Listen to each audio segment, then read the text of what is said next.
Good afternoon ভাই ও বোনেরা। আজ আমি শুধু একটা বক্তৃতা দিতে আসিনি, আজ আমি আমার কণ্ঠ তুলতে এসেছি।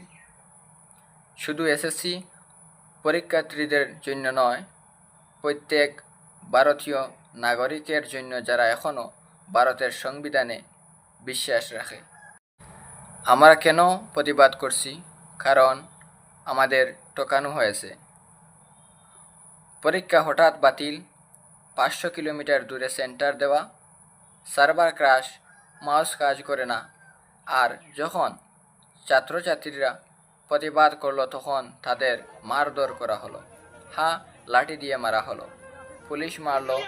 যে সিস্টেম আমাদের রক্ষা করার কথা সেই সিস্টেমই আমাদের উপর হামলা করলো।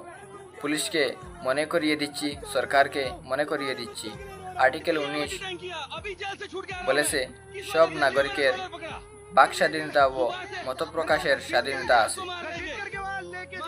সব নাগরিকের শান্তিপূর্ণভাবে ও নিরাপত্তা বজায় রেখে জমায়েত হওয়ার অধিকার আছে।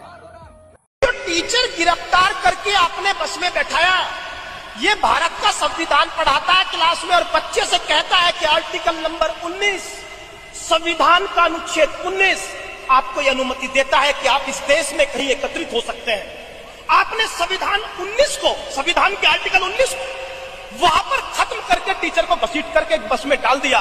कल ये टीचर क्लास में कैसे कहेगा कि आर्टिकल नंबर 19 और इस देश में संविधान लागू है? कैसे ये टीचर संविधान पढ़ाएगा?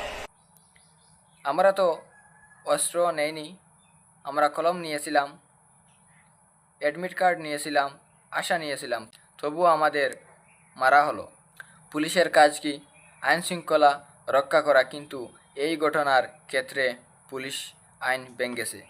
সিআরপিসি এর সেকশন 129 বলে, যদি প্রতিবাদ হিংসাত্মক হয় তাহলে বীর সরানো যায়।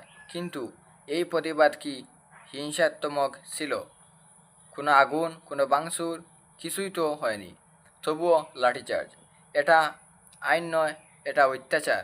এটা গণতন্ত্র নয়, এটা ভয়তন্ত্র।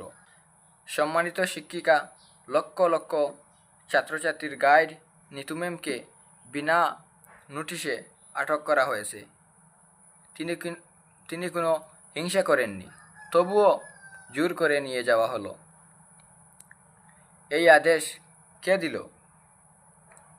আমরা সিস্টেমকে জিজ্ঞাসা করছি, ছাত্র কি অপরাধী? আমরা মাসে